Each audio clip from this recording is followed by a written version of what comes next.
नमस्कार प्यारे विद्यार्थियों। आज असी Punjab state teacher eligibility test या फिर सेंट्रल टीचर एलिजिबिलिटी टेस्ट के अंतर्गत एसएससी का टॉपिक मौर्य काल करन जा रहे हैं। आओ शुरू करते हैं। हाँ जी प्यारे विद्यार्थियों, आप शुरू कर रहे हैं इंडियन हिस्टरी के विच मौर्य काल। मौर्य काल बहुत ही ज्यादा महत्वपूर्ण उपविषय है क्योंकि इस तो लगभग 1 तो लैके 2 प्रश्न जरूर पूछे जाते हैं हर टेस्ट के विच। ਇਹਦੇ ਵਿੱਚੋਂ ਅਸੀਂ ਵਿਸ਼ੇਸ਼ तौर ਤੇ ਚੰद्रगुप्त मौर्य ਤੇ ਅਸ਼ੋਕਾ ਦੇ ਰਾਜਕਾਲ ਬਾਰੇ ਵਿਸਤਾਰਪੂਰਵਕ ਪੜਾਂਗੇ। ਤਾਂ ਸ਼ੁਰੂ ਕਰਦੇ ਹਾਂ। ਕਿਉਂਕਿ ਚੰद्रगुप्त मौर्य ਜਿਹੜਾ ਹੈ ਇਸ ਵੰਸ਼ ਦਾ ਸੰਸਥਾਪਕ ਸੀ, ਇਸ ਐਮਪਾਇਰ ਦਾ ਸੰਸਥਾਪਕ ਸੀ। ਤਾਂ ਇਸ ਤੋਂ ਹੀ ਸ਼ੁਰੂ ਕਰਾਂਗੇ। The Maurya empire was established in 322 BCE by Chandragupta Maurya. Maurya empire की जिहड़ी स्थापना सी 322 ईसा पूर्व चंद्रगुप्त मौर्य ने की सी। He had toppled the Nanda dynasty. उन्हें नंद वंश का तख्ता पलटता सी। आपां आम तौर ते कहानियां दे विच भी सुनते हैं कि जिहड़ा धनानंद सी, नंद वंश का लास्ट राजा सी, वो बहुत ही ज्यादा करप्ट राजा सी। ते उन्हें एक बारी की कीता सी कि विष्णुगुप्त की बेइज्जती करती सी, जिन्हां नूं असीं कौटल्या दे नाम नाल जानदे हां। तां उन्हां ने चाणक्य, कौटल्या, विष्णुगुप्त इक्को ही व्यक्ति दे नाम ने। तां उन्हां ने उस तो बदला लैण लई चंद्रगुप्त मौर्य नाम का जिहड़ा लड़का सी उहनूं ट्रेनिंग दित्ती सी ते उसने नंद वंश नूं खत्म करके मौर्य वंश की स्थापना की सी। Chandragupta extended his capacity west bound across central and western India. तां चंद्रगुप्त मौर्य ने जिहड़ा मगध थोड़े जिहे थां दे विच फैलिया होया सी, अपने राज नूं वैस्ट वल नूं पश्चिम वल नूं वधाया, सेंट्रल ते वेस्टर्न इंडिया दे विच इहदा पसार कीता। Chanakya persuaded his Chandragupta Maurya to vanquish the realm of Magadha. जिहड़ा चाणक्य सी उसने ही चंद्रगुप्त मौर्य नूं मगध दे राज नूं जितण लई मनाया सी, तैयार कीता सी। इवन कि उहदी सारी ट्रेनिंग भी चंद्रगुप्त मौर्य दी सी। ते नंद वंश नूं हराउण तो बाद भी जिहड़ा शासन चलदा सी ਉਹਦੇ ਵਿੱਚ ਵੀ चंद्रगुप्त मौर्य ਦਾ ਜਿਹੜਾ ਮੰਤਰੀ ਸੀਗਾ, ਜਿਹਨੂੰ ਅਸੀਂ ਅਮਾਤਿਆ ਕਹਿ ਦਿੰਦੇ ਆ, ਮੁੱਖ ਮੰਤਰੀ ਠੀਕ ਸੀਗਾ, ਉਹ ਜਿਹੜਾ ਸੀ ਚਾਣक्य ਸੀ। he told him to do because he was offended by ਧਨਾनंद। उसने अजिहा क्यों किया सी? क्योंकि धनानंद ने उसकी बेइज्जती करती सी। Chandragupta Maurya extended the Maurya empire north and west as he vanquished the Macedonian satrapies. उन्हें जिहड़े मैसीडोनिया तो आए हुए सत्रापियां नूं हराया सीगा ते अपने एम्पायर दा जिहड़ा विस्तार नॉर्थ ते वैस्ट दे विच कीता सी। तुसीं अपना सिकंदर बारे सुनिया। सिकंदर ने जो भारत पर हमला किया सी तां इह इसे समय दे लगभग दी गल हैगी है 326 ईसा पूर्व दी। पर उस तो बाद की होया, सिकंदर वापस चला गया सी तां उहने अपने जिहड़े आए लगा लो कि कुछ मंत्रियां नूं इत्थे छड्ड गया सी, जिन्हां नूं असीं मकदूनिया सत्रापीज कह दिंदे हां, ते उहनां ने इत्थे थोड़े थोड़े खेतरां दे विच राज कीता सी। He also won the Seleucus Mauryan war. तां सेल्यूक्स इन्हां सत्रापीज दे विचों एक सी जिहड़े कि मैकडोनिया तो आए सीगे। चंद्रगुप्त मौर्य ने सेल्यूक्स नूं भी हराया सी। During that time the Maurya empire was probably the last empire in the world. उस समय जिहड़ा मौर्य वंश सी संसार दे विच सब तो वड्डा सी। तां मैं गल कीती सी कि मौर्य जिहड़ा वंश है बहुत महत्वपूर्ण है। क्यों महत्वपूर्ण है? क्योंकि पहला अजिहा वंश सी इंडिया दे विच, अजिहा मतलब साम्राज सी जिहदे विच पूरे भारत नूं जित के एक लड़ी दे विच परोया गया सी। भारत वर्ष की स्थापना की गई सी, जिहड़ा कि चाणक्य का सपना सी। चाणक्य हमेशा कहना सी कि राजा बहुत अच्छा होना चाहिए, प्रजा का पालक होना चाहिए, ते देश है जिहड़ा वो टुकड़ियां च नहीं वंडिया होना चाहिए। ਉਹਦਾ सपना सी अखंड भारत की स्थापना, जिहड़ा उन्हें चंद्रगुप्त मौर्य दे राहीं पूरा करवाया सी। Involving most of South Asia, the Mauryan Empire was incorporated by triumph of Indo-Gangetic plan। जे असी साउथ एशिया की गल करिए तो मौर्य एम्पायर दे विच इंडो गंगेटिक प्लान भी शामिल थी। It's capital was situated at Pataliputra. इन्हां दी जिहड़ी राजधानी सी मौर्य दी पाटलिपुत्र सी। The Riam was biggest political entity that has existed in Indian subcontinent। जिहड़ा यह राजवंश सीगा, यह सल्तनत सीगी, यह भारत की सब तो वड्डी भारतीय उपमहाद्वीप की सब तो वड्डी राजनीतिक हस्ती सी। It was supposed to be reaching out more than 5 million square kilometer at its pinnacle under Ashoka। Ashoka के समय तक जिहड़ा इहदा पसार सी होर भी ज्यादा हो गया सी, क्योंकि अशोक ने बहुत ज्यादा लड़ाइयां लड़ियां सी अपने राज का विस्तार करने लई, ते इह लगभग 5 मिलियन स्क्वायर किलोमीटर दे विच फैलिया होया सी। तां असीं इस मौर्य वंश के अंतर्गत की पढ़ांगे? चंद्रगुप्त मौर्य बारे पढ़ांगे, मैक्सनीज बारे पढ़ांगे। ठीक है, मैक्सनीज की सीगा? एक यूनानी यात्री सी ਚਾਣਕਿਆ ਦੇ ਅਰਥ ਸ਼ਾਸਤਰ ਬਾਰੇ ਪੜਾਂਗੇ, ਅਸ਼ੋਕਾ ਬਾਰੇ ਪੜਾਂਗੇ, ਅਸ਼ੋਕਾ ਦੇ ਜਿਹੜੇ ਫਰਮਾਨ ਸੀ ਜਿਨ੍ਹਾਂ ਦੇ ਆਪਾਂ ਨੂੰ ਪ੍ਰਮਾਣ ਅੱਜਕੱਲ ਮਿਲਦੇ ਨੇ ਬਹੁਤ ਸਾਰੀਆਂ ਪ੍ਰਸ਼ਸਤੀਆਂ ਦੇ ਰੂਪ ਦੇ ਵਿੱਚ, ਸ਼ਿਲਾਲੇਖਾਂ ਦੇ ਰੂਪ ਵਿੱਚ, ਉਹਨਾਂ ਬਾਰੇ ਪੜਾਂਗੇ, ਉਹਨਾਂ ਦੇ ਐਡਮਿਨਿਸਟ੍ਰੇਸ਼ਨ ਬਾਰੇ ਪੜਾਂਗੇ, ਆਰਟ ਤੇ ਕਲਚਰ ਬਾਰੇ ਪੜਾਂਗੇ। ਸਭ ਤੋਂ ਪਹਿਲਾਂ ਗੱਲ ਕਰਦੇ ਹਾਂ ਚੰਦਰਗੁਪਤ ਮੌर्य। ਅਸੀਂ ਪਹਿਲਾਂ ਹੀ ਇਸ ਬਾਰੇ ਪੜ ਚੁੱਕੇ ਹਾਂ। ਚੰਦਰਗੁਪਤ ਮੌर्य ਜਿਹੜਾ ਸੀਗਾ ਮੌर्य ਵੰਸ਼ ਦਾ ਸੰਸਥਾਪਕ ਸੀ ਪੁਰਾਤਨ ਭਾਰਤ ਦੇ ਵਿੱਚ। He was educated and guided by Chanakya who had an extraordinary impact on the arrangement his domain। ਉਹਦਾ ਜਿਹੜਾ ਗਾਈਡ ਮਾਰਗਦਰਸ਼ਕ ਕੌਣ ਸੀ? ਚਾਣਕਿਆ ਸੀ, ਜਿਹਦਾ ਕਿ ਉਹਦੇ ਪੂਰੇ ਰਾਜ ਪ੍ਰਬੰਧ ਤੇ ਬਹੁਤ ਜ਼ਿਆਦਾ ਪ੍ਰਭਾਵ ਸੀ। ਜਾਨੀ ਕਿ ਉਸ ਤੋਂ ਬਿਨਾਂ ਪੁੱਛੇ ਜਿਹੜਾ ਚੰਦਰਗੁਪਤ ਮੌर्य ਸੀ ਕਿਸੇ ਪ੍ਰਕਾਰ ਦਾ ਕੋਈ ਫੈਸਲਾ ਨਹੀਂ ਲੈਂਦਾ ਸੀ। Together, Chandragupta Maurya and Chanakya assembled probably the biggest domain in Indian subcontinent। ਦੋਵਾਂ ਨੇ ਮਿਲ ਕੇ ਚੰਦਰਗੁਪਤ ਮੌर्य ਤੇ ਚਾਣਕਿਆ ਨੇ ਮਿਲ ਕੇ ਭਾਰਤ ਉਪ ਮਹਾਦੀਪ ਦੇ ਵਿੱਚ ਸਭ ਤੋਂ ਵੱਡੇ ਰਾਜਵੰਸ਼ ਦੀ ਸਥਾਪਨਾ ਕੀਤੀ। As indicated by the Jain sources, Jain ਸੋਮਿਆਂ ਤੋਂ ਪਤਾ ਲੱਗਦਾ ਹੈ he later disavowed his realm and turned into a Jain priest। ਸਾਨੂੰ ਪਤਾ ਲੱਗਿਆ ਕਿ ਉਹਨੇ ਬਾਅਦ ਦੇ ਵਿੱਚ ਜਿਹੜਾ ਚੰਦਰਗੁਪਤ ਮੌर्य ਸੀ ਆਪਣਾ ਉਹਨੇ ਛੱਡਤਾ ਸੀ ਰਾਜਪਾਟ ਨੂੰ ਤਿਆਗ ਕੇ ਉਹਨੇ ਜੈਨ ਧਰਮ ਨੂੰ ਅਪਣਾ ਲਿਆ ਸੀ। ਸਿਮਿਲਰਲੀ ਅਸ਼ੋਕਾ ਨੇ ਕਲਿੰਗਾ ਦੀ ਵਾਰ ਤੋਂ ਬਾਅਦ ਯੁੱਧ ਨੀਤੀ ਦਾ ਤਿਆਗ ਕਰਤਾ ਸੀ ਤੇ ਬੁੱਧ ਧਰਮ ਨੂੰ ਅਪਣਾ ਲਿਆ ਸੀ। ਦੋਨਾਂ ਦੇ ਵਿੱਚ ਤੁਹਾਨੂੰ ਫਰਕ ਕਲੀਅਰ ਕੱਟ ਪਤਾ ਹੋਣਾ ਚਾਹੀਦਾ ਹੈ। ਚੰਦਰਗੁਪਤ's life and achievements are depicted in Greek, Hindu, Buddhist and Jain writings। Chandragupta the life ਬਾਰੇ ਤੇ ਉਹਦੀਆਂ ਪ੍ਰਾਪਤੀਆਂ ਬਾਰੇ ਯੂਨਾਨੀ, ਹਿੰਦੂ, ਬੋਧੀ ਤੇ ਜੈਨ ਲਿਖਤਾਂ ਤੋਂ ਸਾਨੂੰ ਬਹੁਤ ਜਾਣਕਾਰੀ ਮਿਲਦੀ ਹੈ। Chandragupta Maurya was a crucial figure throughout the entire existence of India। Chandragupta ਮੌर्य ਪੂਰੇ ਭਾਰਤ ਦੀ ਜਿਹੜਾ ਰਾਜਵੰਸ਼ ਹੈ, ਪੂਰੀ ਪ੍ਰਣਾਲੀ ਹੈ, ਜੇ ਅਸੀਂ ਐਂਸ਼ੀਅੰਟ ਹਿਸਟਰੀ ਦੀ ਗੱਲ ਕਰੀਏ ਤਾਂ ਉਹਦੇ ਵਿੱਚ ਬਹੁਤ ਹੀ ਸ਼ਾਨਦਾਰ ਵਿਅਕਤੀ ਦੇ ਤੌਰ ਤੇ ਉੱਭਰ ਕੇ ਸਾਹਮਣੇ ਆਉਂਦਾ।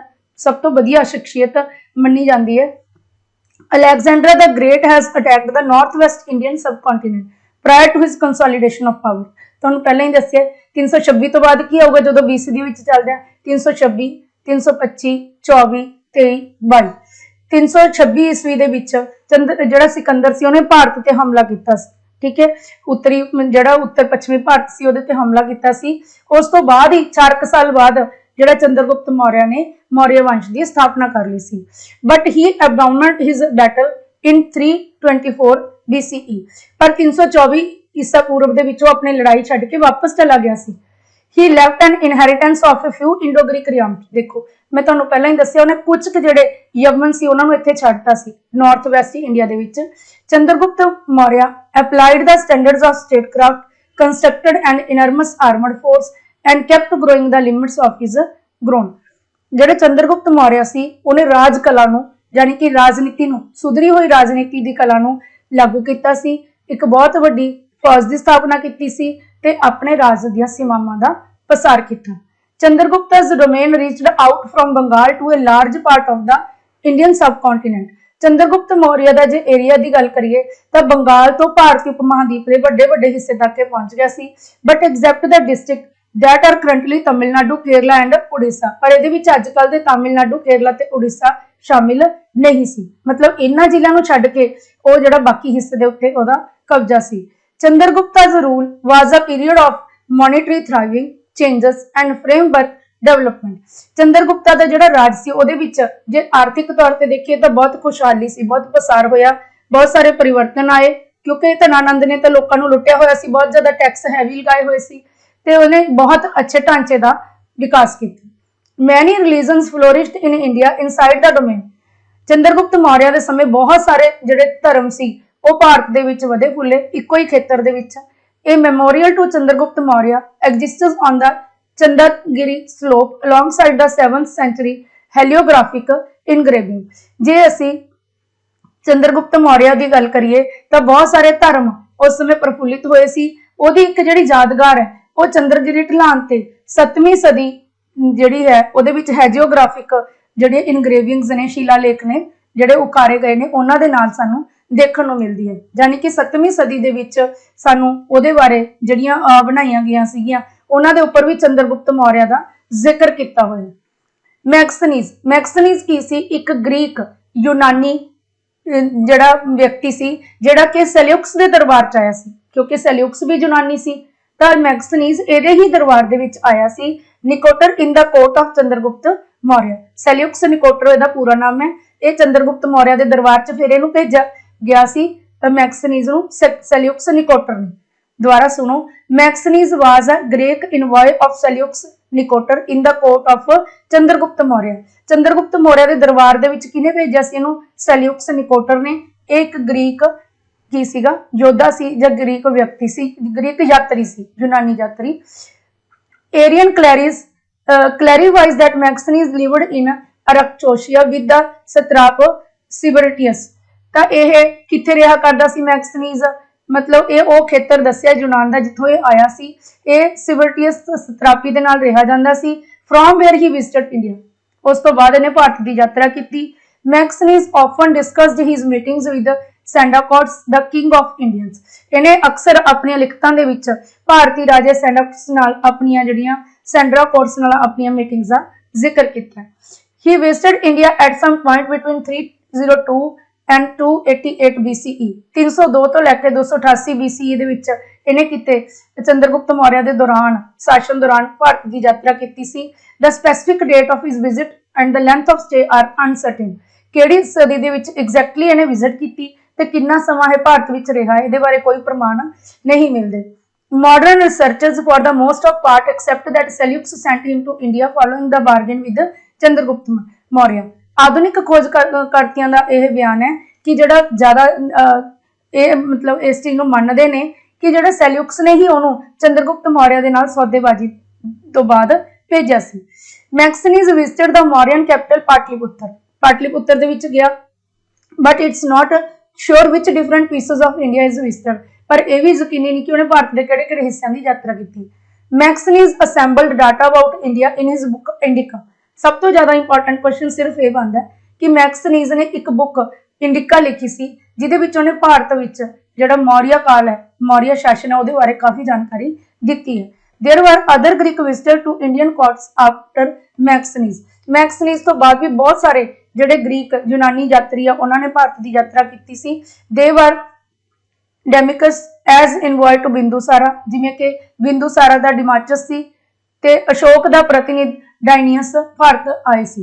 कहना भाव पूरे मौर्य काल के दौरान बहुत सारे ग्रीक यात्रियों ने भारत की यात्रा की सी ते वक्रे वक्रे राज दरबार दे विच रहे सी। यह भी पूछा जा सकता है कि बिंदुसार का जिहड़ा यूनानी यात्री सी, बिंदुसार के समय कौन सी? डिमाचस सी ते अशोक के समय डायनीसियस सी। अर्थशास्त्र allude to an act of political discretion that emerged in India। अर्थशास्त्र भारत विच राजनीति की जिहड़ी सियाणप है उन्होंने पेश करता है।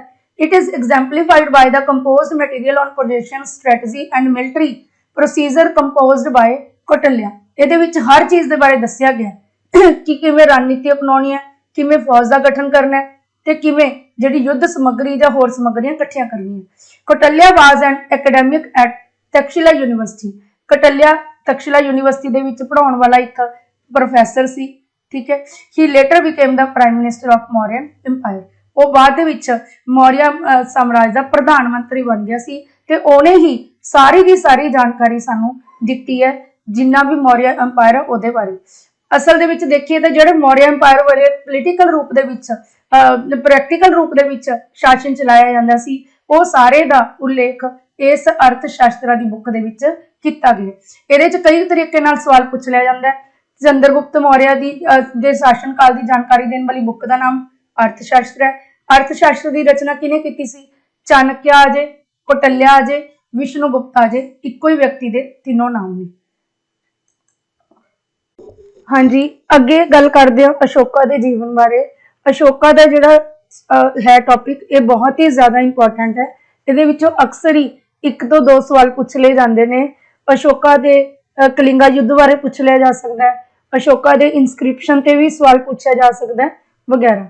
बिंदुसारा डाइड इन। सब तो पहला असीं गल कीती है चंद्रगुप्त मौर्य की। चंद्रगुप्त मौर्य का पुत्र सीगा बिंदुसार, यानी कि अशोक चंद्रगुप्त मौर्य का पोता सी। Bindusara died in 272 BCE and was succeeded by his son Ashoka the great. Ashoka जिन्हों कि महान राजा मन्निया जाता है, उन्हें 304 तो लैके 232 तक इहदा जिहड़ा जीवन काल सी ते इहने जिहड़ा है रूल कीता सी 272 तो लैके 232 BCE तक। लगभग इन्हें 40 साल राज किया। It was he was a splendid administrator who squashed revolts in Ujjain and Takshila. ਇਹ ਕਿਉਂ ਮਸ਼ਹੂਰ ਹੈ? ਕਿਉਂਕਿ ਇਹਨੇ ਉਜੈਨ ਤੇ ਤਕਸ਼ਿਲਾ ਚ ਹੋਣ ਵਾਲੇ ਵਿਦਰੋਹ ਨੂੰ ਬੜੇ ਸਕਸੈਸਫੁਲੀ ਦਬਾਤਾ ਸੀ। As a ruler he was goal oriented and forceful. ਉਹ ਇੱਕ ਟੀਚਾ ਲਕਸ਼ ਨਿਰਧਾਰਿਤ ਕਰਨ ਵਾਲਾ, ਲਕਸ਼ ਨੂੰ ਪ੍ਰਾਪਤ ਕਰਨ ਵਾਲਾ ਤੇ ਫੋਰਸਫੁਲ ਤਾਕਤਵਰ ਰਾਜਾ ਸੀ।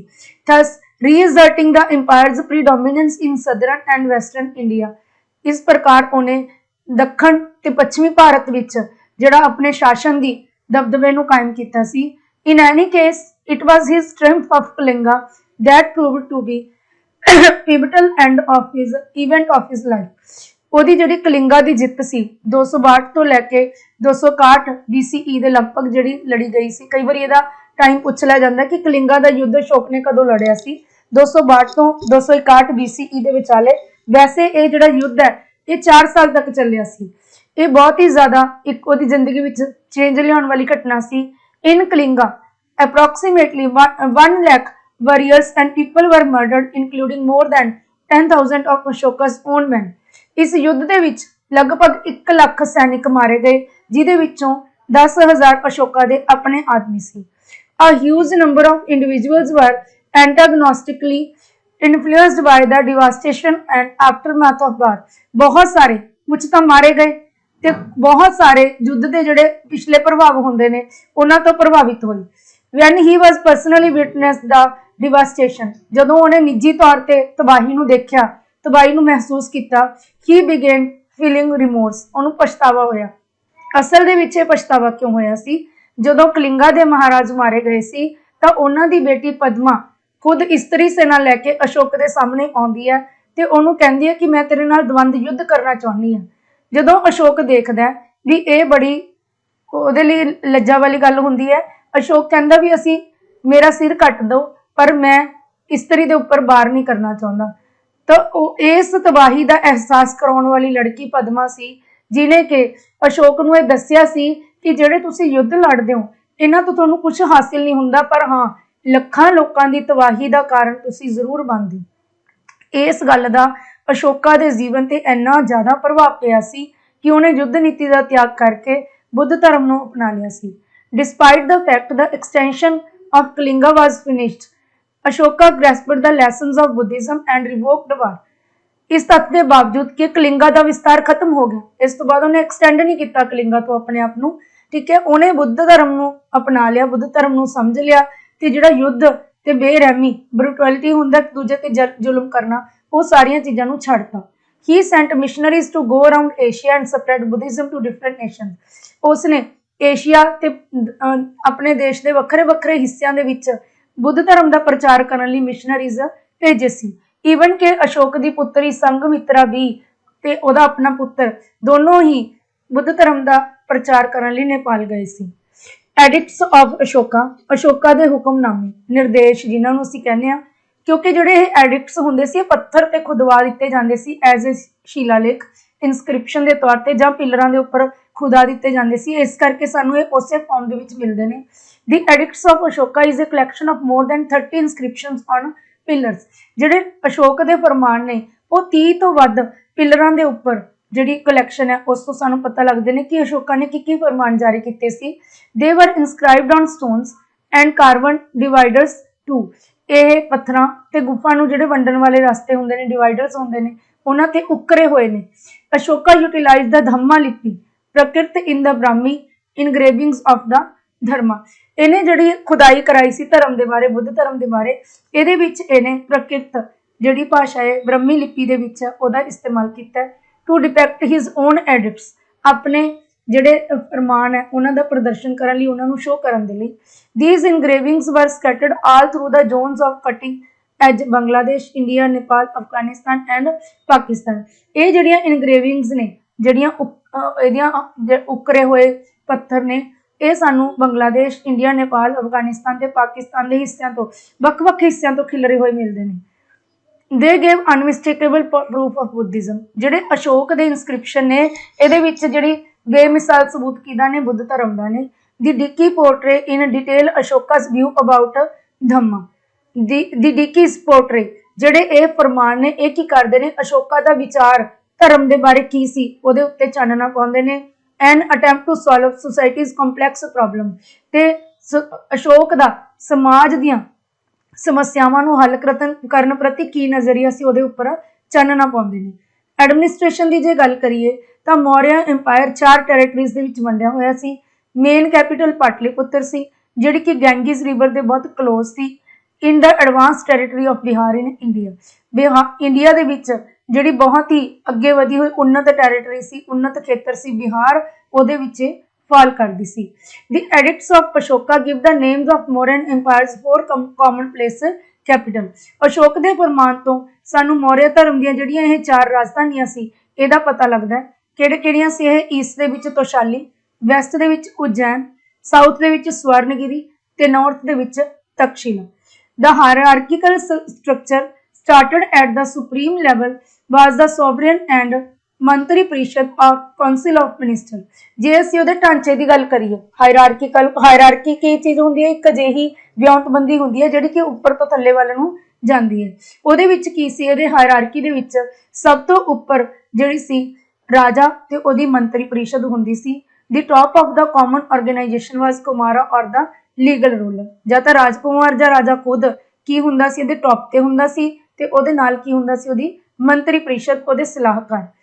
ਜਿਵੇਂ ਆਪਣੇ ਦੇਸ਼ ਦੇ ਵਿੱਚ ਅੱਜ ਕੱਲ੍ਹ ਵੀ ਅਸੀਂ ਸ਼ਾਸਨ ਦੀ ਗੱਲ ਕਰੀਏ ਤਾਂ ਸਰਵਉੱਚਮ ਕਿਹਨੂੰ ਮੰਨਿਆ ਜਾਂਦਾ ਹੈ? ਜਿਹੜਾ ਕਾਰਜਕਾਰੀ ਸਰਵੋਤਮ ਹੈ।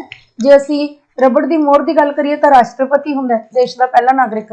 ਪਰ ਜੇ ਸਰਵੋਤਮ ਅਥਾਰਟੀ ਦੀ ਗੱਲ ਕਰੀਏ ਤਾਂ ਪ੍ਰਧਾਨ ਮੰਤਰੀ ਤੇ ਉਹਦੀ ਮੰਤਰੀ ਪ੍ਰੀਸ਼ਦ ਹੁੰਦੇ ਨੇ। ਸਿਮਿਲਰਲੀ ਜਿਹੜੇ ਅਸ਼ੋਕਾ ਦੇ ਸਮੇਂ ਵੀ ਸਰਵਉੱਚ ਅਥਾਰਟੀ ਰਾਜਾ ਤੇ ਰਾਜੇ ਦੀ ਮੰਤਰੀ ਪ੍ਰੀਸ਼ਦ ਹੁੰਦੀ ਸੀ। He administered the territories as a king's delegate. ਉਹ ਕੀ ਕਰਦਾ ਸੀ? ਜਿਹੜੇ ਆਹ ਲੀਗਲ ਰੂਲਰ ਦੀ ਆਪਾਂ ਗੱਲ ਕੀਤੀ ਹੈ, ਜਿਹਨੂੰ ਆਪਾਂ ਮਤਲਬ ਸ਼ਾਹੀ ਤੌਰ ਤੇ ਨਿਯੁਕਤ ਕਰਦੇ ਸੀ, ਕਿਉਂਕਿ ਰਾਜਾ ਤਾਂ ਇੱਕ ਹੁੰਦਾ ਹੈ। ਜਦੋਂ 4 ਖੇਤਰਾਂ ਦੇ ਵਿੱਚ ਵੰਡਿਆ ਹੋਇਆ ਤਾਂ ਹਰੇਕ ਖੇਤਰ ਨੂੰ ਕੌਣ ਦੇਖਦਾ ਸੀ ਐਡਮਿਨਿਸਟ੍ਰੇਸ਼ਨ ਚਲਾਉਣ ਲਈ? ਕੁਮਾਰ ਜਾਂ ਰੀਗਲ ਰੂਲਰ, ਸ਼ਾਹੀ ਸ਼ਾਸਕ ਦੇਖਦਾ ਸੀ। ਹੀ ਐਡਮਿਨਿਸਟ੍ਰੇਟਰ ਦਾ ਟੈਰੀਟਰੀਜ਼ ਐਜ਼ ਕਿੰਗਸ ਡੈਲੀਗੇਟ। ਤਾਂ ਜਿਹੜਾ ਇਹ ਕੁਮਾਰ ਜਾਂ ਸ਼ਾਹੀ ਸ਼ਾਸਕ ਹੁੰਦਾ ਸੀ, ਉਹ ਰਾਜੇ ਦੇ ਡੈਲੀਗੇਟ ਦੇ ਤੌਰ ਤੇ, ਰਾਜੇ ਦੇ ਪ੍ਰਤੀਨਿਧੀ ਦੇ ਤੌਰ ਤੇ ਇਹਨਾਂ ਟੈਰੀਟਰੀਜ਼ ਦਾ ਪ੍ਰਬੰਧ ਚਲਾਉਂਦਾ ਸੀ। ਕਿਹਦੀ ਹੈਲਪ ਨਾਲ? ਮਹਾਮਾਤਿਆਸ ਦੀ ਹੈਲਪ ਨਾਲ। ਮਹਾਮਾਤਿਆਸ ਕੀ ਹੁੰਦੇ ਸੀ? ਪ੍ਰੋਵਿੰਸ਼ਨਲ ਐਗਜ਼ੀਕਿਊਟਿਵ। ਜਿਹੜੇ ਅਸੀਂ ਇਹ 4 ਪ੍ਰੋਵਿੰਸਸ ਦੀ ਗੱਲ ਕੀਤੀ ਹੈ, ਇਹਨਾਂ ਦੇ ਜਿਹੜੇ ਐਗਜ਼ੀਕਿਊਟਿਵ ਹੁੰਦੇ ਸੀ, ਕਾਰਜਕਾਰੀ ਅਧਿਕਾਰੀ ਹੁੰਦੇ ਸੀ, ਉਹ ਮਹਾਮਾਤਿਆਸ ਹੁੰਦੇ ਸੀ। Through this modern arrangement of organisation, ਇਹ ਜਿਹੜਾ ਆਧੁਨਿਕ ਪ੍ਰਬੰਧ ਸੀ, the domain administrator all parts of the government and each level. ਤਾਂ ਇਹਦਾ ਜਿਹੜੇ ਸਰਕਾਰ ਦੇ ਸਾਰੇ ਹਿੱਸਿਆਂ ਦਾ ਪ੍ਰਬੰਧ ਕੀਤਾ ਹੋਇਆ ਸੀ, ਹਰੇਕ ਸਿਟੀ ਦੇ ਲੈਵਲ ਦੇ, ਹਰੇਕ ਲੈਵਲ ਦੇ ਉੱਪਰ, ਚਾਹੇ ਉਹ ਪ੍ਰੋਵਿੰਸ ਦੇ ਲੈਵਲ ਤੇ ਹੈ, ਚਾਹੇ ਉਹ ਜ਼ਿਲ੍ਹਾ ਲੈਵਲ ਤੇ ਹੈ, ਚਾਹੇ ਉਹ ਸ਼ਹਿਰ ਦੇ ਤੇ ਚਾਹੇ ਪਿੰਡ ਦੇ ਲੈਵਲ ਤੇ ਹੈ। From city cleanliness to universal exchange. ਹਰ ਹਿੱਸੇ ਦੇ ਵਿੱਚ ਕੀ ਆਉਂਦਾ ਹੈ? ਉਹਨੇ ਹਰ ਖੇਤਰ ਤੇ, ਮਤਲਬ ਐਡਮਿਨਿਸਟ੍ਰੇਸ਼ਨ ਜਿਹੜਾ ਚੱਲਦਾ ਸੀ ਵੱਖਰੇ ਵੱਖਰੇ ਥਾਵਾਂ ਤੋਂ ਚੱਲਦਾ ਸੀ। ਉਹਦੇ ਵਿੱਚ ਸ਼ਹਿਰ ਦੇ ਹਰ ਕੰਮ ਤੋਂ, ਈਵਨ ਕਿ ਸ਼ਹਿਰ ਦੀ ਸਫਾਈ ਤੋਂ ਲੈ ਕੇ ਯੂਨੀਵਰਸਲ ਐਕਸਚੇਂਜ ਤੱਕ, ਤਬਦੀਲੀ ਲਿਆਉਣ ਤੱਕ ਹਰ ਚੀਜ਼ ਕਵਰ ਹੁੰਦੀ ਸੀ। ਆਰਟ ਤੇ ਕਲਚਰ ਦੀ ਗੱਲ ਕਰੀਏ ਤਾਂ ਜਿਹੜਾ ਆਰਟ ਹੈ ਮੌਡਰਨ ਪੀਰੀਅਡ ਦਾ, ਉਹਨੂੰ ਅਸੀਂ ਸਕਲਚਰ, ਜਿਹੜੇ ਕਿ ਪਿਲਰ ਤੇ ਸਟੈਚੂਜ਼ ਹੁੰਦੇ ਨੇ, ਰੌਕ ਕਟ ਆਰਕੀਟੈਕਚਰ ਤੇ ਸਤੂਪ, 3 ਹਿੱਸਿਆਂ 'ਚ ਅਸੀਂ ਵੰਡ ਸਕਦੇ ਹਾਂ। ਯਾਨੀ ਕਿ 3 ਤਰ੍ਹਾਂ ਦੀਆਂ ਸਾਨੂੰ ਜਿਹੜੀਆਂ ਆਕ੍ਰਿਤੀਆਂ ਦੇਖਣ ਨੂੰ ਮਿਲਦੀਆਂ, ਜਿਹੜੀਆਂ ਕਿ ਆਰਟ ਤੇ ਕਲਚਰ ਤੇ ਚਾਨਣਾ ਪਾਉਂਦੀਆਂ ਨੇ। ਸਭ ਤੋਂ ਪਹਿਲਾਂ ਸਕਲਚਰ ਦੀ ਗੱਲ ਕਰਦੇ ਹਾਂ। 2 of the most celebrated figures of the Mauryan time frame are those of Jaksh and Jakshi। ਜੇ ਅਸੀਂ ਸਟੈਚੂਜ਼ ਦੇ ਵਿੱਚ ਗੱਲ ਕਰੀਏ, ਸਕਲਪਚਰ ਦੇ ਵਿੱਚ ਗੱਲ ਕਰੀਏ, ਮੂਰਤੀਆਂ ਦੇ ਵਿੱਚ, ਤਾਂ ਇਸ ਮੌਰੀਅਨ ਟਾਈਮ ਦੇ ਵਿੱਚ ਜਕਸ਼ ਤੇ ਜਕਸ਼ਨੀਆਂ ਦੀਆਂ ਜਿਹੜੀਆਂ ਮੂਰਤੀਆਂ ਨੇ ਉਹ ਸਭ ਤੋਂ ਮਹੱਤਵਪੂਰਨ ਮੰਨੀਆਂ ਜਾਂਦੀਆਂ ਨੇ ਸਕਲਪਚਰ ਦੇ ਵਿੱਚ।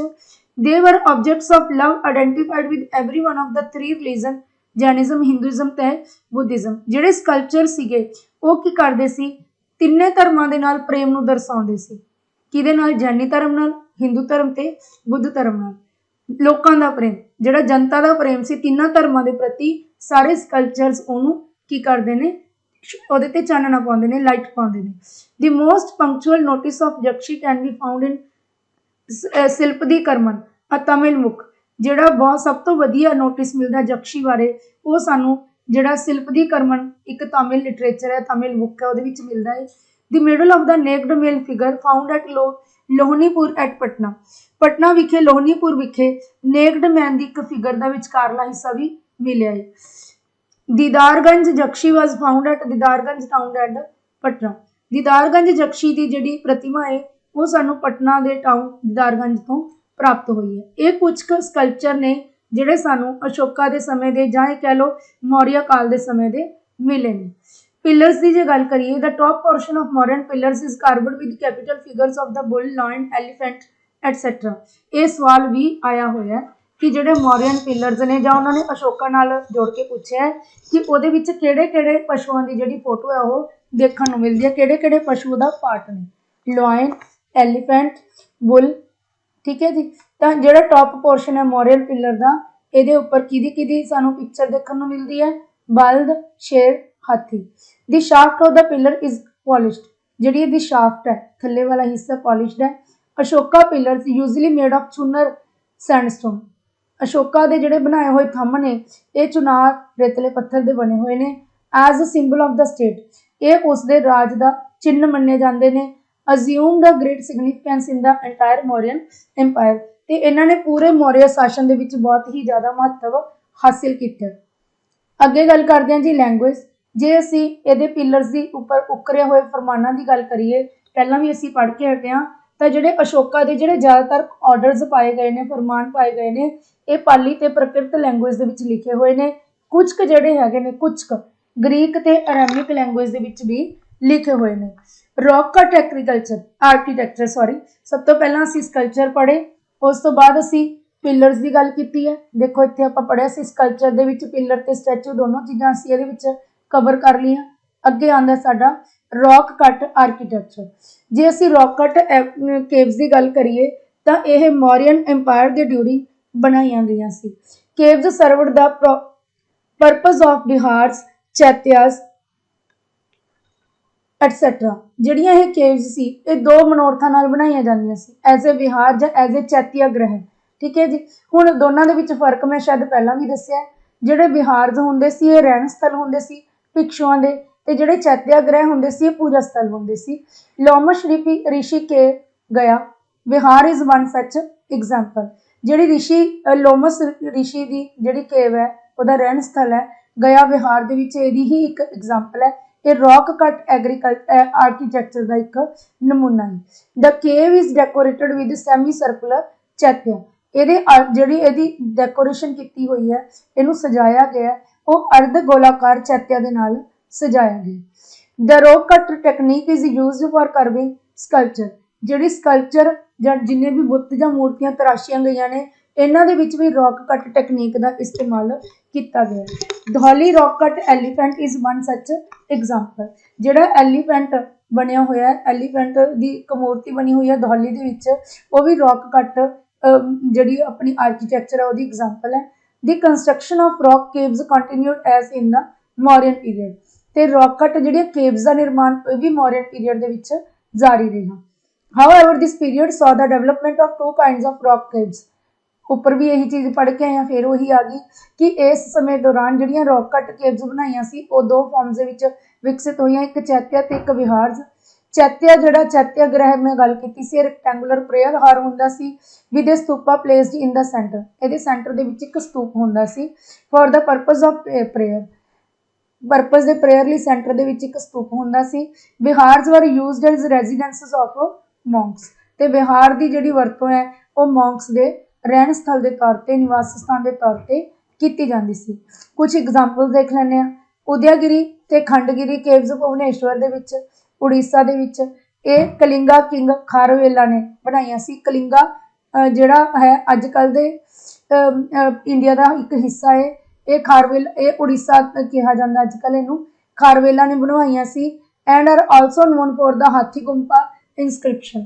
ਤੇ ਜਿਹੜੀ ਕਿ ਬ੍ਰਹਮੀ ਸਕ੍ਰਿਪਟ ਦੇ ਵਿੱਚ ਹੈ ਹਾਥੀ ਗੁੰਫਾ ਸ਼ਿਲਾਲੇਖ, ਉਹ ਵੀ ਜਿਹੜੇ ਹੈ ਕਲਿੰਗਾ ਰਾਜਾ ਖਾਰਵੇਲਾ ਨੇ ਹੀ ਲਿਖਵਾਏ ਸੀ। ਇਹ ਕੁਐਸਚਨ ਪਾਰਟਿਕੂਲਰ ਪੁੱਛਿਆ ਜਾ ਸਕਦਾ ਹੈ ਕਿ ਉਦੈਗਿਰੀ ਤੇ ਖੰਡਾਗਿਰੀ ਕੇਵਸ ਦਾ ਨਿਰਮਾਣ ਕਿਹਨੇ ਕਰਵਾਇਆ ਸੀ, ਜਾਂ ਫਿਰ ਜਿਹੜੀ ਹਾਥੀ ਗੁੰਫਾ ਇਨਸਕ੍ਰਿਪਸ਼ਨ ਹੈ ਉਹ ਕਿਹਨੇ ਲਿਖਵਾਈ ਸੀ। ਦੋਨਾਂ ਚੀਜ਼ਾਂ ਦੇ ਵਿੱਚ ਕਿਹਦਾ ਹੱਥ ਹੈ? ਕਲਿੰਗਾ ਦੇ ਰਾਜੇ ਖਾਰਵੇਲਾ ਦਾ। Rani Gumpha cave in Udayagiri is double storey and has some beautiful sculpture. ਜੇ ਰਾਣੀ ਗੁੰਫਾ ਕੇਵ ਦੀ ਗੱਲ ਕਰੀਏ ਉਦੈਗਿਰੀ ਦੇ ਵਿੱਚ, ਇਹ 2 ਮੰਜ਼ਿਲਾ ਹੈਗੀ ਹੈ ਤੇ ਇਹਦੇ ਵਿੱਚ ਬਹੁਤ ਸੁੰਦਰ ਮੂਰਤੀਆਂ ਨੇ। ਸਤੂਪਾ ਦੀ ਗੱਲ ਕਰੀਏ ਤਾਂ popularity of Buddhism led to the construction of many stupas during the Mauryan period. ਜਿਹੜੀ ਬੁੱਧ ਧਰਮ ਦੀ ਪ੍ਰਸਿੱਧੀ ਸੀ ਉਹਨੇ ਮੌਰੀਆ ਕਾਲ ਦੌਰਾਨ ਬਹੁਤ ਸਾਰੇ ਸਤੂਪਾਂ ਦਾ ਨਿਰਮਾਣ ਕੀਤਾ ਸੀ। The architecture of stupas was initially simple, however it became complex in later centuries। ਜੇ architecture ਦੀ ਗੱਲ ਕਰੀਏ, ਇਹਨਾਂ ਦੀ ਭਵਨ ਨਿਰਮਾਣ ਕਲਾ ਦੀ ਗੱਲ ਕਰੀਏ ਤਾਂ ਸਟਾਰਟਿੰਗ ਦੇ ਵਿੱਚ ਸਤੂਪ ਬਹੁਤ ਸਿੰਪਲ ਬਣਾਏ ਜਾਂਦੇ ਸੀ, ਪਰ ਬਾਅਦ ਵਾਲੀਆਂ ਸਦੀਆਂ ਦੇ ਵਿੱਚ ਜਾਂਦੇ ਜਾਂਦੇ ਇਹ ਬਹੁਤ ਹੀ ਗੁੰਝਲਦਾਰ ਹੋ ਗਏ। ਸਤੂਪ ਦੇ ਕਿਹੜੇ-ਕਿਹੜੇ ਭਾਗ ਨੇ ਇਹ ਵੀ ਪੁੱਛੇ ਜਾ ਸਕਦੇ ਨੇ। ਸਿਲੰਡਰੀਕਲ ਡਰਮ, ਸਰਕੂਲਰ ਆਂਡਾ, ਹਾਰਮਿਕਾ ਤੇ ਛਤਰ। ਗੰਧਾਰ ਦੀ ਜੇ ਗੱਲ ਕਰੀਏ, ਗੰਧਾਰ ਵੀ ਇੱਕ ਸਕੂਲ ਆਫ ਆਰਟ ਹੈ। ਗੰਧਾਰ ਸਕੂਲ ਆਫ ਆਰਟ ਔਰ Greco Indian school of art, ਯਾਨੀ ਕਿ ਇੱਥੋਂ ਇਹ ਪਤਾ ਲੱਗ ਰਿਹਾ ਵੀ ਜਿਹੜਾ ਗੰਧਾਰ ਸਕੂਲ ਆਫ ਆਰਟ ਹੈ, ਗੰਧਾਰ ਕਲਾ ਸੀ, ਉਹ ਜਿਹੜੇ ਗ੍ਰੀਕ ਸੀ ਇੰਡੀਆ ਦੇ ਵਿੱਚ ਆਏ ਸੀ, ਜਵਨ ਉਹ ਲੈ ਕੇ ਆਏ ਸੀ। First sculpture portrayal of Buddha in human structure, ਇਹਨਾਂ ਦਾ ਜਿਹੜਾ ਮਨੁੱਖੀ ਬਣਤਰ ਵਿੱਚ ਬੁੱਧ ਦਾ ਪਹਿਲਾ ਮੂਰਤੀ ਚਿੱਤਰ ਗੰਧਾਰ ਕਲਾ 'ਚ ਹੀ ਬਣਾਇਆ ਗਿਆ। has its starting point in Greco convention, ਜਿਹੜੀ ਇਹ ਚੀਜ਼ ਹੈ ਕਿ ਬੁੱਧਾ ਨੂੰ ਹਿਊਮਨ ਰੂਪ ਦੇ ਵਿੱਚ ਦਿਖਾਇਆ ਗਿਆ, ਇਹ ਜਿਹੜੀ ਰਵਾਇਤ ਹੈ ਯੂਨਾਨੀਆਂ ਦੇ ਵਿੱਚ ਹੈ। Greek intruders carried with them the customs of the Greek, ਜਿਹੜੇ ਗ੍ਰੀਕ ਆਪਣੇ ਨਾਲ ਇੰਡੀਆ ਦੇ ਵਿੱਚ ਲੈ ਕੇ ਆਉਂਦੇ ਸੀ, ਜਿਹੜੇ ਹਮਲਾਵਰ ਆਉਂਦੇ ਸੀ, ਘੁਸਪੈਠ ਕਰਨ ਆਉਂਦੇ ਸੀ ਇੰਡੀਆ ਦੇ ਵਿੱਚ, ਉਹ ਆਪਣੇ ਨਾਲ ਗ੍ਰੀਕ ਯੂਨਾਨੀ ਰਸਮਾਂ ਰਿਵਾਜ ਲੈ ਕੇ ਆਉਂਦੇ ਸੀ। And Roman stone which was, ਜਿਹੜੇ ਉਹ ਆਪਣੇ ਨਾਲ ਰੋਮਨ ਸਟੋਨ ਵੀ ਲੈ ਕੇ ਆਉਂਦੇ ਸੀ, which was additionally conversed with the provincial or neighborhood speciality of that time। ਇਹਦੇ ਵਿੱਚ ਫਿਰ ਕੀ ਐਡ ਹੋ ਗਿਆ, ਦੋ ਚੀਜ਼ਾਂ ਤੇ ਲੈ ਕੇ ਆਏ, ਗ੍ਰੀਕ ਦੀ ਕਲਾ ਲੈ ਕੇ ਆਏ, ਰੋਮ ਦਾ ਪੱਥਰ ਲੈ ਕੇ ਆਏ, ਉਹਦੇ ਵਿੱਚ ਫਿਰ ਭਾਰਤੀ ਜਿਹੜੀ ਸ਼ਿਲਪ ਕਲਾ ਹੈ ਉਹਦਾ ਵੀ ਕੁਝ ਐਡੀਸ਼ਨ ਹੋ ਗਿਆ, ਜਿਹਨੇ ਨਵਾਂ ਸਕੂਲ ਆਫ ਜਿਹੜਾ ਆਰਟ ਗੰਧਾਰ ਸਕੂਲ ਰਿਪਰੈਜ਼ੈਂਟ ਕੀਤਾ। ਸਪੋਰਟ ਦੀ ਜੇ ਗੱਲ ਕਰੀਏ, ਇਹ ਜਿਹੜਾ ਸਕੂਲ ਸੀ ਇਹ ਕਿਹਦੇ ਅੰਡਰ ਵਿਕਸਿਤ ਹੋਇਆ ਸੀ, ਸ਼ਕ ਤੇ ਕੁਸ਼ਾਣ ਰੂਲਰਸ ਵੇਲੇ। ਹਾਂ, ਇਹਦੀ ਸ਼ੁਰੂਆਤ ਹੈ ਜਿਹੜੀ ਉਹ ਮੌਰੀਆ ਕਾਲ ਦੌਰਾਨ ਹੋਈ ਸੀ। Significant focuses of Gandhara school of workmanship were Jalalabad, Hadda, Begram and Taxila, Begram and Taxila, ਇਹ ਕੁਝ ਕੁ ਕੇਂਦਰ ਸੀ ਜਿੱਥੇ ਇਹਨਾਂ ਦਾ ਕੰਮ ਜਿਹੜਾ ਗੰਧਾਰ ਸਕੂਲ ਦਾ ਕਾਰੀਗਰੀ ਦਾ ਕੀਤਾ ਗਿਆ। ਕੀ ਫੀਚਰਸ ਦੀ ਜੇ ਗੱਲ ਕਰੀਏ, Buddha was delineated in the Gandhara art through the four sorts of hand mentions called mudras। ਜੇ ਗੰਧਾਰ ਆਰਟ ਦੇ ਵਿੱਚ ਬੁੱਧਾ ਨੂੰ ਦੇਖੀਏ ਤਾਂ ਇਹਨੂੰ 4 ਗਤੀਆਂ ਦੁਆਰਾ ਦਰਸਾਇਆ ਗਿਆ ਹੈ। ਇੱਕ ਹੈ ਅਭਿਆਨ ਮੁਦਰਾ, ਇੰਡੀਕੇਟਸ ਵੈਲੋਰ, ਇਹ ਬਹਾਦੁਰੀ ਦੀ ਜਿਹੜੀ ਚਿੱਤਰ ਨੂੰ ਪ੍ਰਸਤੁਤ ਕਰਦਾ ਹੈ। ਅਭਿਆਨ ਮੁਦਰਾ। ਧਿਆਨ ਮੁਦਰਾ, ਇਹ ਥਾਟਫੁਲ ਪੋਜੀਸ਼ਨ ਯਾਨੀ ਕਿ ਸੋਚਣ ਵਾਲੀ ਸਥਿਤੀ ਨੂੰ ਦਰਸਾਉਂਦਾ ਹੈ। ਧਰਮ ਚੱਕਰ ਮੁਦਰਾ, ਇਹ ਦਰਸਾਉਂਦੀ ਹੈ ਕਿ ਧਰਮ ਦਾ ਚੱਕਰ ਹੈ ਜਿਹੜਾ ਕਾਨੂੰਨ ਦਾ ਪਹੀਆ ਉਹ ਚੱਲ ਰਿਹਾ ਹੈ, ਉਹ ਘੁਮਾਇਆ ਜਾ ਰਿਹਾ ਹੈ। ਤੇ ਭੂਮੀ ਸਪਰਸ਼ ਮੁਦਰਾ, ਇਹ ਕੀ ਹੈ, ਆਪਣੇ ਸੱਜੇ ਹੱਥ ਦੇ ਨਾਲ ਧਰਤੀ ਨੂੰ ਛੂਹਣਾ ਤੇ ਇਹਨੂੰ ਕਸਮ ਖਾਣਾ ਕਿ ਮੈਂ ਸੱਚ ਬੋਲਾਂਗਾ, ਸੱਚ ਦੀ ਪਾਲਣਾ ਕਰਾਂਗਾ। ਨੈਕਸਟ ਕਨਕਲੂਜਨ ਤੇ ਪਹੁੰਚਦੇ ਹਾਂ ਜੀ, ਅਸੀਂ ਸਿੱਟੇ ਤੇ ਪਹੁੰਚਦੇ ਹਾਂ, ਕਿਉਂਕਿ ਜੇ ਅਸੀਂ ਬਹੁਤ ਜ਼ਿਆਦਾ ਡਿਟੇਲ ਹਿਸਟਰੀ ਦੇ ਵਿੱਚ ਜਾਵਾਂਗੇ, ਇੰਨੀ ਡਿਟੇਲ ਹਿਸਟਰੀ ਸਾਨੂੰ ਕਰਨ ਦੀ ਜ਼ਰੂਰਤ ਨਹੀਂ ਹੈ। ਵੈਸੇ ਹਿਸਟਰੀ ਦੇ ਕਿਸੇ ਵੀ ਪਾਰਟ 'ਚ ਪ੍ਰਸ਼ਨ ਪੁੱਛਿਆ ਜਾ ਸਕਦਾ ਹੈ, ਜਿੰਨੀ ਕੁ ਟੈਟ ਦੇ ਪੁਆਇੰਟ ਆਫ ਵਿਊ ਤੋਂ ਸਫੀਸ਼ੀਐਂਟ ਹੈ ਅਸ਼ੋਕਾ ਬਾਰੇ ਜਾਂ ਫਿਰ ਆਪਣੇ ਚੰਦਰਗੁਪਤ ਮੌਰਿਆ ਬਾਰੇ, ਮੈਗਸਥਨੀਜ਼ ਬਾਰੇ, ਅਰਥ ਸ਼ਾਸਤਰ ਬਾਰੇ, ਜਾਂ ਇਹਨਾਂ ਦੇ ਜਿਹੜੇ ਆਰਟ ਤੇ ਆਰਕੀਟੈਕਚਰ ਬਾਰੇ ਜਿੰਨਾ ਕੁ ਕੋਸ਼ਿਸ਼ ਹੋ ਸਕੇ ਵੱਧ ਤੋਂ ਵੱਧ ਇਹਨੂੰ ਕਵਰ ਅਪ ਕਰਨ ਦੀ ਕੀਤੀ ਗਈ ਹੈ। ਤੇ ਮੈਨੂੰ ਲੱਗਦਾ ਕਿ ਇਹ ਤੁਹਾਡੇ ਲਈ ਕਾਫੀ ਹੱਦ ਤੱਕ ਸਫੀਸ਼ੀਐਂਟ ਹੋਏਗੀ ਤੇ ਇਹਨੂੰ ਤੁਸੀਂ ਧਿਆਨ ਨਾਲ ਵਾਚ ਕਰਕੇ ਇੱਕ ਤੋਂ ਵੱਧ ਵਾਰੀ ਵੀ ਸੁਣ ਸਕਦੇ ਹੋ। ਸਿੱਟੇ ਤੇ ਪਹੁੰਚਦੇ ਹਾਂ ਤਾਂ ਜਿਹੜੀ ਸੁੰਗ ਡਾਇਨੈਸਟੀ ਸੀ, ਸ਼ੁੰਗ ਵੰਸ਼ ਨੇ ਮੌਰਿਆ ਵੰਸ਼ ਦਾ ਕੀ ਸੀ, ਹੜੱਪ ਲਿਆ ਸੀ। ਇਹਨੂੰ ਕਿਉਂ ਹੜੱਪ ਲਿਆ ਸੀ? ਕਿਉਂਕਿ ਜਿਹੜਾ ਲਾਸਟ ਕਿੰਗ ਸੀਗਾ, ਠੀਕ ਹੈ, ਉਹਦਾ ਜਿਹੜਾ ਮੰਤਰੀ ਸੀ ਪੁਸ਼ਯਮਿੱਤਰ ਸ਼ੁੰਗ, ਉਹਨੇ ਅੱਗੇ ਇਹਨੂੰ ਟੱਪਲ ਕਰ ਲਿਆ ਸੀ। ਮੌਰਿਆ ਡਾਇਨੈਸਟੀ ਦਾ ਤਖਤਾ ਪਲਟ ਕੇ ਸ਼ੁੰਗ ਵੰਸ਼ ਦੀ ਨੀਂਹ ਰੱਖੀ ਸੀ। And parts of the empire were incorporated into the Indo Greek kingdom, ਤੇ ਉਹਨੇ ਇੰਡੋ ਗ੍ਰੀਕ ਰਾਜ ਦੇ ਵਿੱਚ ਇਹਦੇ ਕੁਝ ਹਿੱਸਿਆਂ ਨੂੰ ਮਿਲਾਤਾ ਸੀ। ਆਪਾਂ ਅੱਗੇ ਜਾ ਕੇ ਪੜਾਂਗੇ ਕਿ ਮੌਰਿਆ ਵੰਸ਼ ਤੋਂ ਬਾਅਦ ਜਦੋਂ ਤੱਕ ਗੁਪਤ ਕਾਲ ਨਹੀਂ ਇਸਟੈਬਲਿਸ਼ ਹੋਇਆ, ਉਦੋਂ ਤੱਕ ਭਾਰਤ ਜਿਹੜਾ ਕਿ ਚੰਦਰਗੁਪਤ ਮੌਰਿਆ ਨੇ ਅਖੰਡ ਰੂਪ ਵਿੱਚ ਸਥਾਪਿਤ ਕੀਤਾ ਸੀ, ਉਹ ਸਾਰਾ ਮੌਰਿਆ ਵੰਸ਼ ਤੋਂ ਬਾਅਦ ਖੇਰੋ ਹੋ ਗਿਆ ਸੀ। The following were reasons for decline, ਕੀ ਕਾਰਨ ਹੋ ਸਕਦੇ ਨੇ? Ashoka the great standard was trailed by 50 years of powerless rulers। ਅਸ਼ੋਕਾ ਤੋਂ ਬਾਅਦ 50 ਸਾਲ ਤੱਕ ਲਗਭਗ ਸ਼ਕਤੀਹੀਨ ਰਾਜਾ ਨੇ ਰਾਜ ਕੀਤਾ ਤੇ ਉਹਨਾਂ ਨੇ ਕੀ ਕੀਤਾ, ਇਹਨੂੰ ਪਛਾੜਤਾ ਇਸ ਵੰਸ਼ ਨੂੰ। Who didn't hold a solid central position, ਤਾਂ ਉਹਨਾਂ ਨੇ ਕੋਈ ਮਤਲਬ ਤਾਕਤਵਰ ਸਥਿਤੀ ਪ੍ਰਾਪਤ ਨਹੀਂ ਕੀਤੀ। This in the long run prompted the disintegration of the Mauryan empire, ਤਾਂ ਲੰਬੇ ਕਾਲ ਦੇ ਵਿੱਚ ਜਾ ਕੇ, ਦੀਰਘ ਕਾਲ ਦੇ ਵਿੱਚ ਜਾ ਕੇ ਇਹ ਜਿਹੜਾ ਕਾਰਨ ਸੀ ਸ਼ਕਤੀਹੀਨ ਰਾਜਾਂ ਦਾ ਆਉਣਾ, ਇਹਨੇ ਜਿਹੜਾ ਸ਼ਾਸਨ ਸੀ ਉਹਨੂੰ ਤੋੜਨਾ ਸ਼ੁਰੂ ਕਰਤਾ, ਉਹਦਾ ਵਖਰੇਵਾਂ ਸ਼ੁਰੂ ਕਰਤਾ। ਜਨਰਲ ਪੁਸ਼ਯਾਮਿਤਰ ਸ਼ੁੰਗ, ਜਿਹੜਾ ਇਹਨਾਂ ਦਾ ਮੰਤਰੀ ਸੀ ਪੁਸ਼ਯਾਮਿਤਰ Shunga, organized a coup against the Mauryan Empire in 185 BCE, 185 BCE ਦੇ ਲਗਭਗ ਜਿਹੜਾ ਇਹਨਾਂ ਦਾ ਮੰਤਰੀ ਸੀ ਪੁਸ਼ਯਾਮਿਤਰ ਸ਼ੁੰਗ ਨੇ, ਉਹਨੇ ਮੌਰਿਆ ਇੰਪਾਇਰ ਦੇ ਖਿਲਾਫ ਤਖਤਾ ਪਲਟਣ ਦੀ ਸਾਜ਼ਿਸ਼ ਰਚ ਲਈ ਸੀ। Thus he climbed the seat and established the Shunga dynasty, ਇਸ ਪ੍ਰਕਾਰ ਉਹਨੇ ਸ਼ਾਸਨ ਤੇ ਹਮਲਾ ਕਰ ਲਿਆ, ਜਿਹੜਾ ਸਿੰਘਾਸਨ ਸਾਂਭ ਲਿਆ ਤੇ ਸ਼ੁੰਗ ਵੰਸ਼ ਦੀ ਨੀਂਹ ਰੱਖੀ। In 180 BCE the Greco-Bactrian king Demetrius vanquished the northwestern India regions and established the Indo-Greek kingdom। ਕੁਝ ਕੁ ਸਾਲਾਂ ਬਾਅਦ ਹੀ, 5 ਕੁ ਸਾਲ ਦੇ ਸਮੇਂ ਬਾਅਦ, ਜਿਹੜਾ ਇੱਕ ਯਵਨ ਬੈਕਟੀਰੀਅਨ ਕਿੰਗ, ਬੈਕਟੀਰੀਆ ਇੱਕ ਖੇਤਰ ਹੈ, ਠੀਕ ਹੈ, ਯਵਨ ਗ੍ਰੀਕ ਤੋਂ ਤੇ ਬੈਕਟੀਰੀਆ ਤੋਂ ਆ ਕੇ ਰਾਜਾ ਡਿਮੈਟ੍ਰਿਸ, ਉਹਨੇ ਭਾਰਤ ਦੇ ਉੱਤਰ ਪੱਛਮੀ ਹਿੱਸੇ ਦੇ ਉੱਪਰ ਉਹਨੂੰ ਜਿੱਤ ਲਿਆ ਤੇ ਉੱਥੇ ਇੱਕ ਯਵਨਾਂ ਦੀ ਰਾਜਧਾਨੀ ਸਥਾਪਿਤ ਕਰਤੀ। Buddhism lost favor when Shunga dynasty picked up the power। ਜਦੋਂ ਸ਼ੁੰਗ ਵੰਸ਼ ਆਇਆ ਤਾਂ ਜਿਹੜਾ ਬੁੱਧ ਧਰਮ ਦਾ ਇੰਨਾ ਲੋਕਪ੍ਰਿਯ ਧਰਮ ਸੀ, ਜਿਹੜਾ ਬਹੁਤ ਜ਼ਿਆਦਾ ਜਿਹਨੇ ਮੁਹਾਰਤ, ਬਹੁਤ ਜ਼ਿਆਦਾ ਲੋਕਪ੍ਰਿਯਤਾ ਹਾਸਿਲ ਕੀਤੀ ਹੋਈ ਸੀ, ਉਹ ਦੁਬਾਰਾ ਗਵਾਚ ਗਈ। ਹਾਊਐਵਰ ਸਟੇਟ ਪ੍ਰੀਵੇਲਿੰਗ ਇਨ ਦ ਇੰਡੋ ਗ੍ਰੀਕ ਕਿੰਗਡਮ, ਬੇਸ਼ੱਕ ਉਹਦੀ ਜਿਹੜੀ ਮਤਲਬ ਅਸਲੀ ਤਸਵੀਰ ਸੀ ਉਹ ਲੋਸਟ ਹੋ ਗਈ ਸੀ ਸ਼ੁੰਗ ਰਾਜਾਂ ਦੇ ਸਮੇਂ, ਪਰ ਇੰਡੋ ਗ੍ਰੀਕ ਕਿੰਗਡਮ ਦੇ ਵਿੱਚ ਜਿੱਥੇ ਜਿੱਥੇ ਯਵਨਾਂ ਨੇ ਸ਼ਾਸਨ ਸਥਾਪਿਤ ਕੀਤਾ ਸੀ, ਉੱਥੇ ਉੱਥੇ ਇਹ ਜਿਹੜਾ ਧਰਮ ਹੈ ਉਹ ਪ੍ਰਚਾਰ ਉਹਦਾ ਹੁੰਦਾ ਰਿਹਾ। ਵਿਦਿਆਰਥੀਓ, ਮੈਨੂੰ ਉਮੀਦ ਹੈ ਕਿ ਅੱਜ ਦਾ ਟੌਪਿਕ ਤੁਹਾਨੂੰ ਜ਼ਰੂਰ ਪਸੰਦ ਆਇਆ ਹੋਵੇਗਾ। ਇਸ ਲਈ ਵੱਧ ਤੋਂ ਵੱਧ ਚੈਨਲ ਨੂੰ ਲਾਈਕ ਕਰੋ, ਸ਼ੇਅਰ ਕਰੋ ਤੇ ਸਾਡੇ ਚੈਨਲ ਨੂੰ ਸਬਸਕ੍ਰਾਈਬ ਕਰਨਾ ਨਾ ਭੁੱਲੋ, ਤਾਂ ਕਿ ਆਉਣ ਵਾਲੀਆਂ ਵੀਡੀਓਜ਼ ਦੇ ਨੋਟੀਫਿਕੇਸ਼ਨ ਲਗਾਤਾਰ ਤੁਹਾਡੇ ਤੱਕ ਪਹੁੰਚਦੇ ਰਹਿਣ। ਅਗਰ ਤੁਸੀਂ Punjab state teacher eligibility test ਦੀ ਆਨਲਾਈਨ ਕੋਚਿੰਗ ਜੁਆਇਨ ਕਰਨਾ ਚਾਹੁੰਦੇ ਹੋ ਤਾਂ ਤੁਸੀਂ ਸਾਡਾ ਨੰਬਰ, ਜੋ ਕਿ ਡਿਸਕ੍ਰਿਪਸ਼ਨ ਬਾਕਸ ਵਿੱਚ ਦਿੱਤਾ ਗਿਆ ਹੈ, ਉਸ ਤੇ ਕੰਟੈਕਟ ਕਰ ਸਕਦੇ ਹੋ। ਬਹੁਤ ਬਹੁਤ ਧੰਨਵਾਦ।